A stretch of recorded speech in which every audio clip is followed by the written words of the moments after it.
அனைவருக்கும் வணக்கம். நான் திருப்பூர்லேருந்து பிரசன்னதாரி ஈஸ்வரிராஜுங்க. நம்ம இந்த பதிவில் பார்க்க போகிறது, இன்று மார்கழி மாதம் வெள்ளிக்கிழமை பௌர்ணமி திதியும் மிருகசீரிடம் நட்சத்திரம் சேர்ந்த நாள். இது மிகப்பெரிய சக்தி வாய்ந்த நாளுங்க.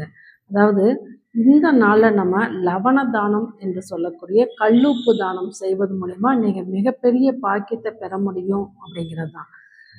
உங்கள் பாவங்களை போக்குவதற்கு நீங்கள் லட்சக்கணக்கில் செலவு பண்ண தேவையில்லைங்க.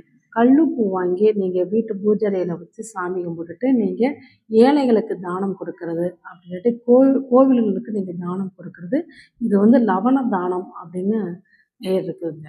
இந்த தானம் செய்கிறதுனால உங்களுடைய பாவங்கள் அனைத்துமே போக்கப்படும் மற்றும் உங்களுக்கு அமைதி கிடைக்குங்க, மன சாந்தி அடையும், முகம் ஒரு பொலிவு ஒரு அழகு பெறும் அப்படிங்கிறது தான். அனைவரும் இந்த பௌர்ணமி தேதியில் நீங்கள் இதை செய்யுங்க. கண்டிப்பாக உங்கள் வாழ்வு வளமாகும். நன்றி. இதுபோல் ஜோதிட தகவலுக்கு நம்ம சேனலை சப்ஸ்கிரைப் பண்ணிக்கோங்க. நன்றி.